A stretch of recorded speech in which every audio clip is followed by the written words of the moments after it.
Welcome back to the deep dive. Today we'll be exploring the idea of sovereignty, specifically through like a philosophical lens for our listeners. Yeah, that's right. Sovereignty is a really rich topic for anybody interested in philosophy because it kind of gets at those big questions Yeah. about, power and authority, even the nature of the state. It's all connected. And to help us kind of unpack all of this, we're going to be using the Stanford Encyclopedia of Philosophy's entry on sovereignty. It was updated in 2024, so it's pretty recent. And we'll be covering a lot of ground today. Everything from how the idea of sovereignty evolved historically to the big thinkers who, wrestled with it. Yeah, we'll even look at how sovereignty is being challenged in the modern world. I think for someone with a philosophical mind, you'll find the ethical and political implications particularly interesting. Okay, so I guess first things first, what exactly are we talking about when we say sovereignty? Well, the Stanford Encyclopedia starts with a basic definition. They say it's supreme authority within a territory. But as you might imagine, it gets a lot more complicated than that. Each part of that definition, authority, supremacy, territory, has been debated and reinterpreted throughout history. All right, so let's break it down. When we say authority, what does that actually mean? It's not just about like raw power. You got it. It's not just about force. Authority needs legitimacy. It means that the power to command and enforce rules is accepted by the people who are being governed. And that acceptance can come from different places: tradition, religious beliefs, a social contract, or sometimes just the practical need for some kind of order. So it's like a ruler can have a huge army, but they also need people to believe that, they actually have the right to rule. Exactly. And then there's the supremacy part of the definition that really emphasizes the hierarchy that's built into the idea of sovereignty. It means that within a specific territory, the sovereign power is above every other power. It's the final decision maker. And then, of course, there's the territory aspect. A sovereign power rules over a particular geographic area. Right, that's key. And this idea of territory is really important for understanding how sovereignty emerged. It marks a shift away from earlier forms of authority, where power was often more spread out and overlapping. Like, think about medieval times with the church and feudal lords. So sovereignty helped create those clear boundaries we see between states today. But how did things actually change? How do we go from that more diffuse system to this idea of supreme power within a territory? Well, it was a gradual process, of course, but the Stanford Encyclopedia points to the Peace of Westphalia in 1648 as a really important moment. It's often seen as the birth of the modern sovereign state system. So Westphalia was like this big sovereignty revolution. Not quite a revolution, more like a culmination of trends that had been developing for centuries. The encyclopedia highlights things like the Peace of Augsburg back in 1555. That's when princes got the right to choose the religion of their own territories, which, chipped away at the church's power. And then you have the 30 Years' War, which was devastating.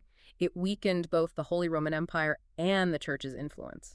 So you're saying that as these older transnational powers declined, it created space for this idea of the sovereign state to take hold. Exactly. After Westphalia, you see states with their defined territories and this claim to supreme authority becoming the major players in Europe. They had the power to govern their own internal affairs without interference from outside forces. Okay, so Westphalia was a huge step in solidifying this idea of the sovereign state. But the Stanford Encyclopedia does mention that some scholars don't quite agree about its significance. That's right. There's debate about whether some elements of state sovereignty existed even before Westphalia, and of course, some international hierarchies continued after it. It's a really complex historical process, not just like a sudden shift. So it's more of an evolution than a sudden revolution. But Westphalia was a crucial turning point.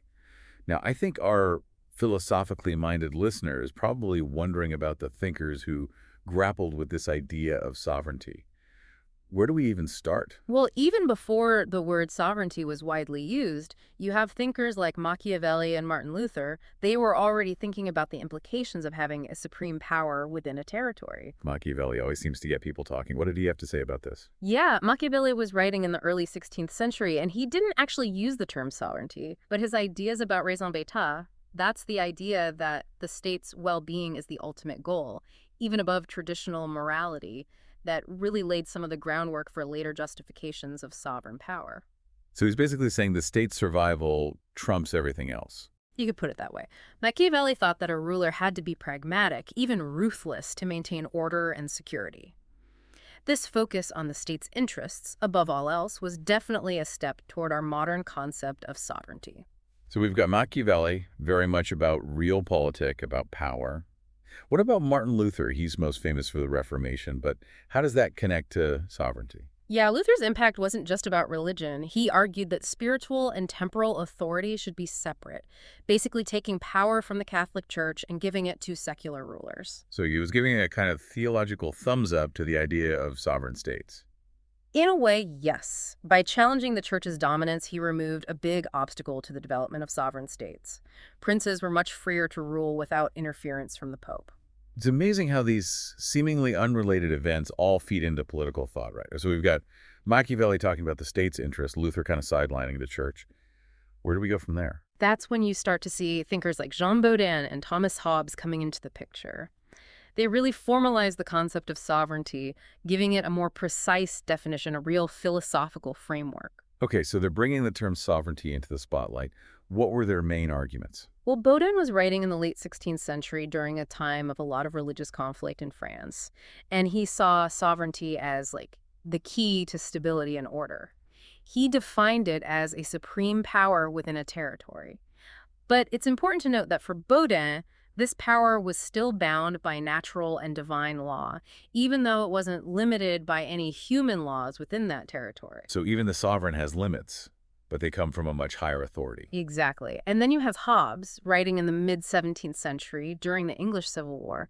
He had a slightly different take on it. He thought that in a state of nature, humans would always be at war with each other, driven by their own self-interest. That's a pretty bleak view of human nature. It is, but his solution was the social contract. People agree to give up some of their freedom and submit to an absolute sovereign. He called it the Leviathan. And they do this in exchange for security and order. So for Hobbes, sovereignty wasn't just like practical, it was almost like a necessary evil to prevent chaos. Exactly. He believed that only an absolute sovereign could prevent society from collapsing into anarchy.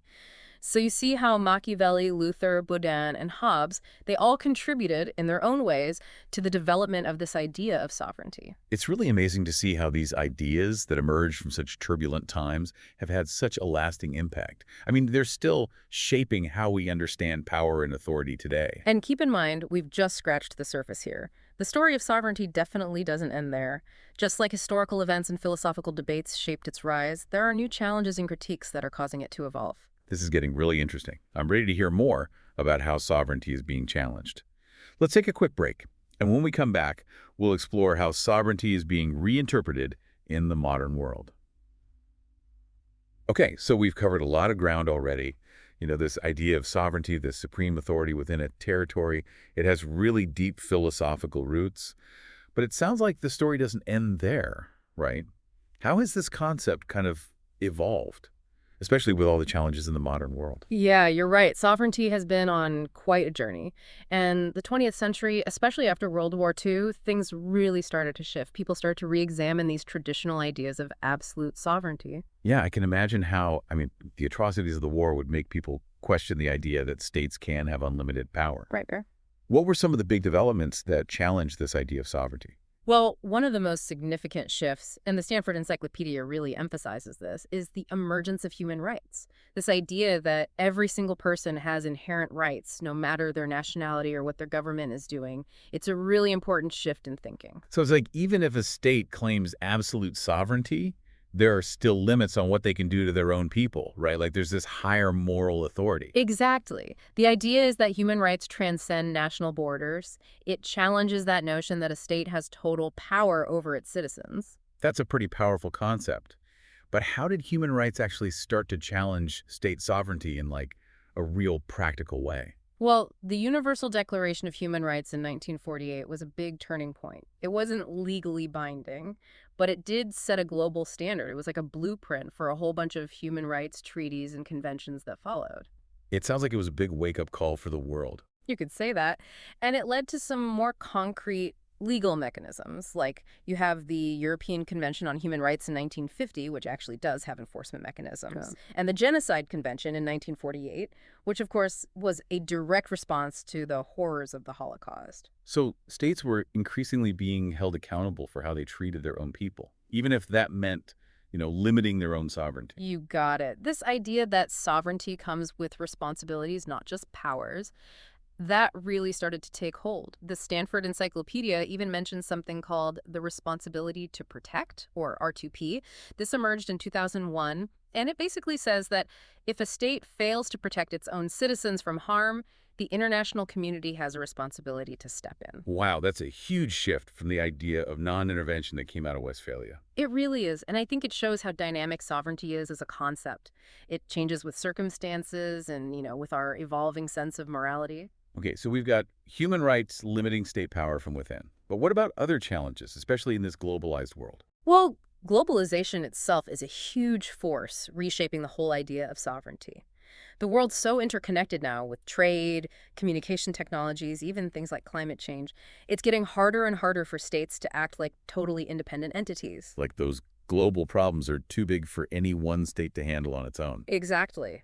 And the Stanford Encyclopedia also points to the rise of these non-state actors. We're talking about international organizations like the UN, NGOs like Amnesty International, Doctors Without Borders, even multinational corporations that operate across borders. So these are groups that aren't bound by the traditional rules of sovereignty, but they still have a huge impact on the world. Exactly. They're shaping global norms, they're influencing policy. Sometimes they're even providing services that used to be the responsibility of states. Like, think about the role of NGOs in humanitarian aid. They often operate in places where the state has completely failed to protect its people. So we've got human rights challenging sovereignty from within, and globalization and these non-state actors challenging it from outside. What does it all mean for the future of sovereignty? That's the big question. And as you can imagine, philosophers have had a lot to say about the limits and potential pitfalls of sovereignty. The Stanford Encyclopedia actually highlights some really insightful critiques. I'd love to hear about those. Who are some of the philosophers who've really pushed back against this traditional view of sovereignty? Well, two thinkers who come to mind are Bertrand de Jouvenel and Jacques Maritain. They both offered really powerful critiques of sovereignty, though from different angles. Okay, let's start with Juvenal. What were his main concerns about sovereignty? Well, Juvenal was writing in the mid-20th century, and he acknowledged that sovereignty was necessary, at least to some degree, for keeping things stable. But he was really wary of absolute power. He was especially concerned about this idea that the sovereign's will is the only source of law and morality. So it's not enough for a sovereign to just say, because I said so. They need a better reason, a moral foundation for their actions. That's exactly it. Juvenal believed that morality exists independently, and that a sovereign should be guided by higher principles. He argued that society needs to have a shared moral understanding, and that can act as a check on the sovereign's power. So it's like a kind of ethical checks and balances system for sovereignty. Mhm. Interesting. What about Maritain? How did he critique this concept? Maritain went even further. He actually argued that the whole concept of sovereignty is flawed. He saw it as a form of idolatry, where the state or the ruler gets elevated to a position of absolute authority. They become disconnected from the people they're supposed to represent. He's saying that sovereignty creates too much distance between the ruler and the ruled. Right. And he saw this as a real threat to democracy and to the idea of a global order. He believed that sovereignty was getting in the way of developing international law and a true global community, which he felt were essential for peace and justice. So Maritain is calling for a pretty fundamental rethink of how we organize ourselves politically. It's really interesting how these philosophical critiques actually reflect the real-world challenges to sovereignty that we were just talking about, like human rights and globalization. Absolutely. And this whole debate about the nature and limits of sovereignty, it's still going strong. Even within the Catholic tradition, which Maritain was a part of, there's a lot of discussion about balancing sovereignty with the responsibility to protect human rights. It seems like the legacy of those early thinkers, Bodin and Hobbes, it's still shaping our world. But now it's being reinterpreted and challenged in light of all these new ethical and political realities. Exactly. And that's why understanding the history and philosophy of sovereignty is so crucial. It's not just some abstract idea. It really shapes how we live, the choices we make as individuals, and as a global community. So where do we go from here? After this deep dive into sovereignty, how do we even begin to deal with this concept in the 21st century? That's a perfect question to lead us into our final thoughts. Let's take a look at some potential paths forward for this idea of sovereignty, especially as we face these unprecedented challenges in our increasingly interconnected world. Wow. It's incredible to think about how far we've come. We started with these medieval power structures, then we talked about the rise of the modern state, and now it seems like the whole idea of sovereignty is being questioned, both practically and philosophically. It's almost like the rules of the game are changing right in front of us. Yeah, it's definitely a dynamic process, and it's happening right now, all around us. The Stanford Encyclopedia actually points to a few key trends that are really reshaping how we think about sovereignty. And these trends have a very real impact on, how you and I experience the world, how we live our lives. Okay, I'm really curious. What are some of these trends that are like actively reshaping sovereignty? It feels like globalization has to be a huge part of it.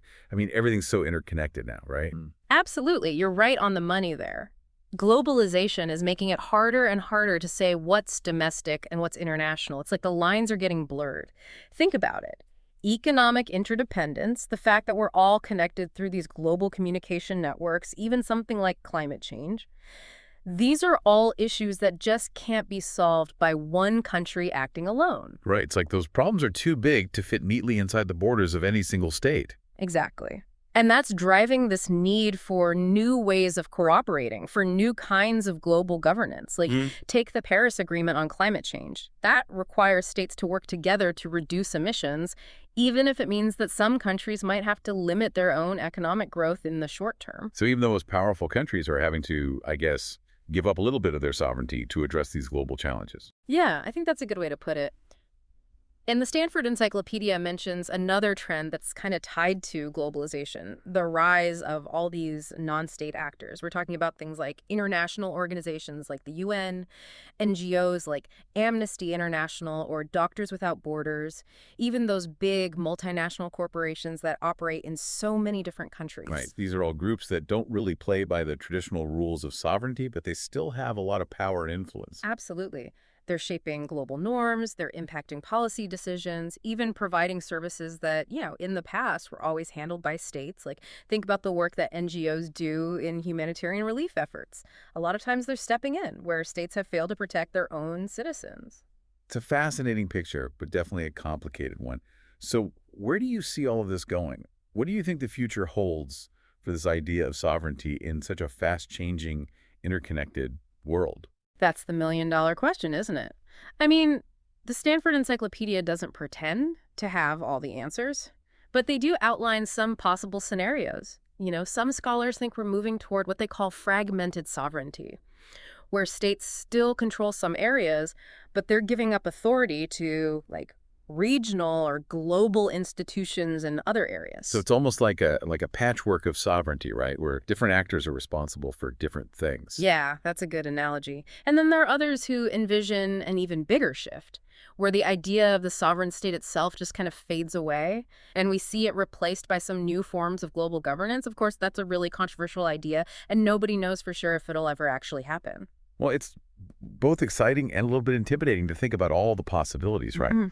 After this deep dive into sovereignty, I keep coming back to this idea that maybe we're at a turning point. Like, we're seeing a fundamental shift in how we think about power and authority in the world. Yeah, I think that's a really insightful observation. And the truth is, nobody knows exactly what the outcome of this shift will be. It depends on the choices that we make, the values that we prioritize, and, how we decide to organize ourselves as a global community. It's definitely given me a lot to think about. I want to thank the Stanford Encyclopedia of Philosophy for giving us so much great material for this deep dive. And of course, thank you for, guiding us through this really complex topic. It's been amazing. The pleasure was all mine. It's been a really stimulating conversation. And to all of you listening out there, thank you for joining us on the deep dive as we explore the fascinating world of sovereignty. We hope you've come away with a better understanding of how this concept has shaped our past, how it continues to shape our present, and how important it will be in shaping our future. And before we go, we want to leave you with one final thought. If you could redesign the entire global system from scratch, how would you balance the need for order and stability with the demands for justice, for human rights, and for global cooperation? It's something to think about.